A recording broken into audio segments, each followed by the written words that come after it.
human beings have created on this planet was essentially first created in our minds.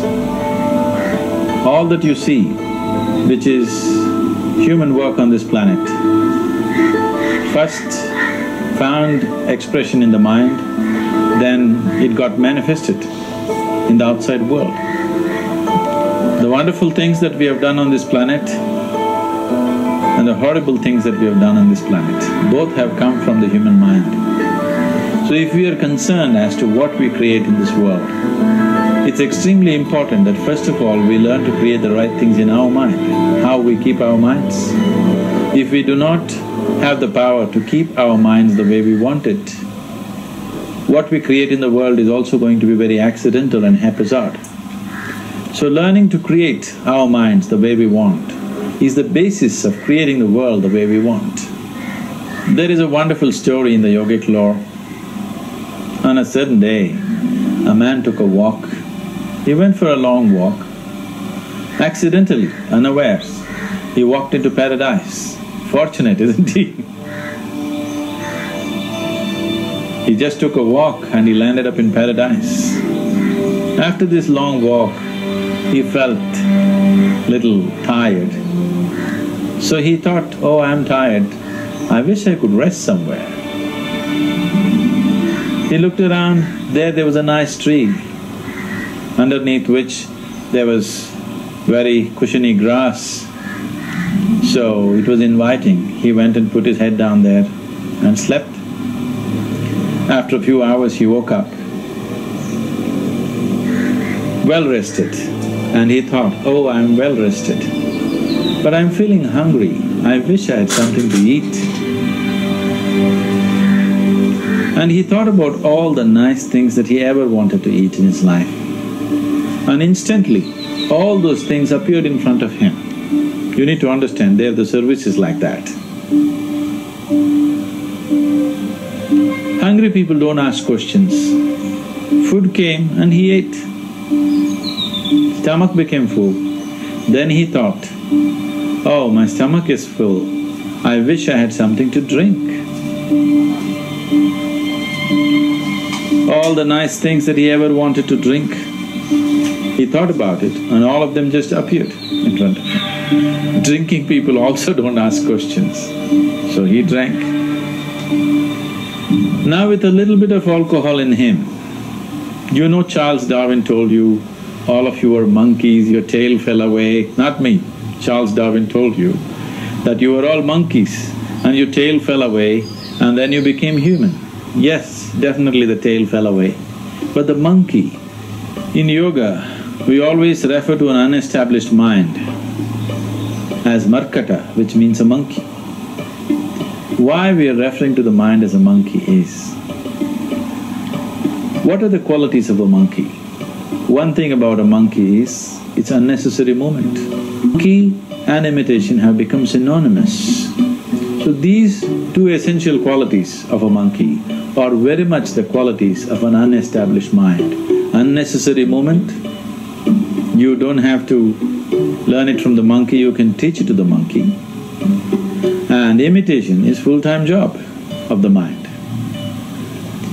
So when these two qualities are on, a mind is referred to as a monkey. So this monkey became active within him. He just looked around, thought, what the hell is happening here? I asked for food, food came. I asked for drink, drink came. There must be ghosts around here, and ghosts came. Oh, the ghosts have come, they're going to surround me and torture me, he thought.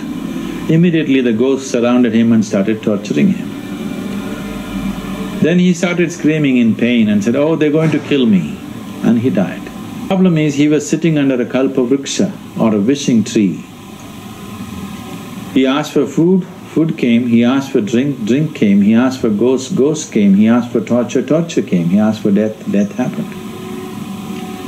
Now don't go looking for these kalpavrukshas in the forest. You can barely find a tree these days. A well-established mind, a mind which is in a state of samyukti, is referred to as a kalpavriksha. If you organize your mind to a certain level of organization, it in turn organizes the whole system. Your body, your emotion, your energies, everything gets organized in that direction. Once all these four dimensions of you, your physical body, your mind, your emotion and the fundamental life energies are organized in one direction, once you are like this, anything that you wish happens without even lifting a little finger actually. It would help to assist it with activity, but even without doing any activity, you can still manifest what you want if you organize these four dimensions in one direction and keep it unwavering in that direction for a certain period of time. Right now the problem with your mind is, every moment it is changing its direction. It is like you want to travel somewhere and every 2 steps if you keep changing your direction, the question of you reaching the destination is very remote unless it happens by chance. So, organizing our minds and in turn organizing the whole system and these 4 basic dimensions of who you are right now in one direction, if you do this, you are a kalpavriksha yourself. Anything that you wish will happen. But right now, if you look at your lives, everything that you have wished for till now, if it happens, you have finished. Everything and everybody that you have desired for, if all of that lands up in your house today, could you live with that?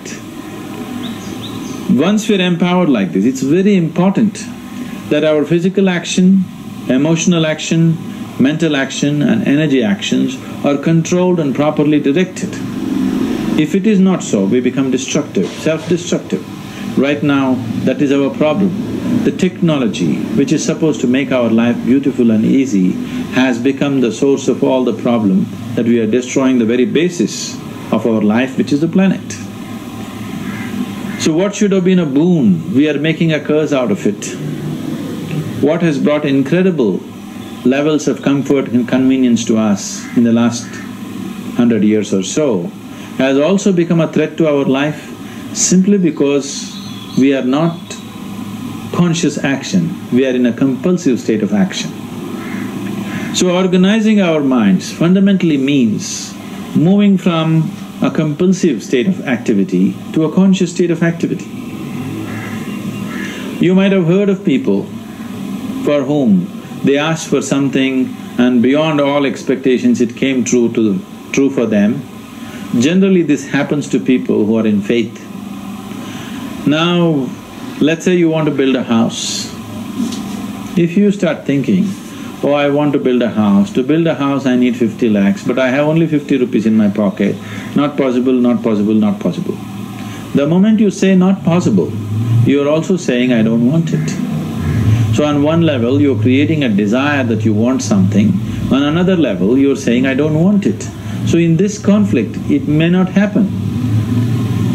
Someone who has some faith in a god or in a temple or whatever, who is simple-minded, faith works only for those people who are simple-minded. Thinking people, people who are too much thinking, for them it never works. A childlike person who has a simple faith in his god or his temple or whatever, he goes to the temple and says, Shiva, I want a house. I don't know how, you must make it for me.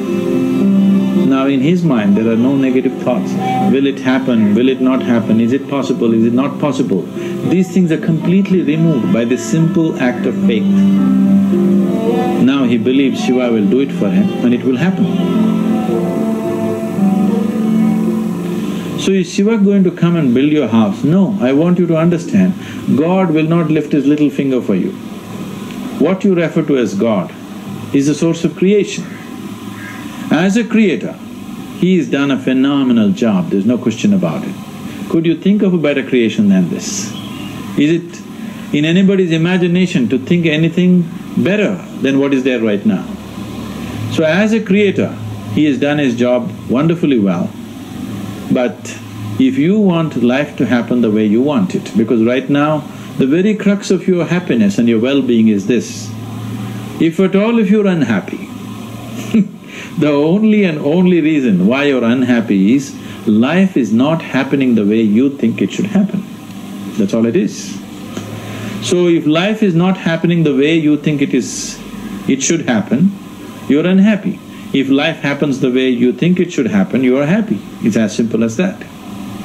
So if life has to happen the way you think it should happen, first of all, how you think, with how much focus you think, how much stability is there in your thought, and how much reverberance is there in the thought process will determine whether your thought will become a reality or is it just an empty thought. Or how you do not create any impediments for your thought by creating negative thought process. This possible is something possible or not possible, is destroying humanity. What is possible and not possible is not your business, it's nature's business. Your business is just to strive for what you want. Right now you're sitting here, if I ask you two simple questions, I want you to just look at this and answer this. Right now from where you're sitting, can you just fly off? You say no. Right now from where you're sitting, can you get up and walk? You'll say yes. What is the basis of this? Why you say no to flying and yes to walking? Because past experience of life, many times you've gotten up and walked, never did you fly off. Or in other words, you're using the past experience of life as a basis for deciding whether something is possible or not possible. Or in other words, you have decided that what has not happened till now cannot happen in your life in future. This is a disgrace to humanity and the human spirit.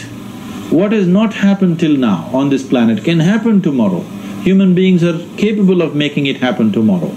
So what is possible and what is not possible is not your business. That is nature's business. Nature will decide that. You just see what is it that you really want and strive for that. And if your thought is created in a powerful way, without any negativity, without any negative thoughts bringing down the intensity of the thought process, the first and foremost thing is you must be clear what is it that you really want. If you do not know what you want, the question of creating it doesn't arise.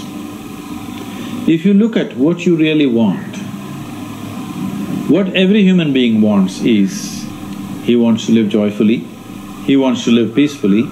In terms of its relationships, he wants it to be loving and affectionate. Or in other words, all that any human being is seeking for is pleasantness within himself, pleasantness around him. This pleasantness, if it happens in our body, we call this health and pleasure. If it happens in our mind, we call this peace and joy. If it happens in our emotion, we call this love and compassion. If it happens in our energy, we call this blissfulness and ecstasy. This is all that a human being is looking for. Whether he is going to his office to work, he wants to make money, build a career, build a family, he sits in the bar, sits in the temple, he is still looking for the same thing. Pleasantness within, pleasantness around. If this is what we want to create, I think it's time we addressed it directly and commit ourselves to creating it. So you want to create yourself as a peaceful human being, joyful human being, loving human being, a pleasant human being on all levels. And do you also want a world like this? A peaceful world, a loving world, a joyful world? No, I want greenery, I want food. When we say a joyful world, that means everything that you want has happened. So this is all that you're looking for. So all that you need to do is commit yourself to creating it, to create a peaceful, joyful and loving world, both for yourself and everybody around you. Every day in the morning, if you start your day with this simple thought in your mind, that today, wherever I go, I will create a peaceful, loving and joyful world. If you fall down 100 times in the day, what does it matter? For a committed man, there is no such thing as failure. If you fall down 100 times, 100 lessons to be learnt. If you commit yourself like this to creating what you really care for, Now your mind gets organized. Once your mind gets organized, the way you think is the way you feel, your emotion will get organized. Once your thought and emotion is organized, your energies will get organized in the same direction. Once your thought, emotion and energies are organized, your very body will get organized. Once all these four are organized in one direction, your ability to create and manifest what you want is phenomenal. You are the creator in many ways.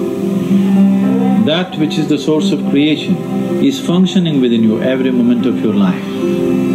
It is just that, have you kept access to that dimension or not? Organizing the four basic elements of your life will give you that access, transforming yourself from being just a piece of creation to become a creator.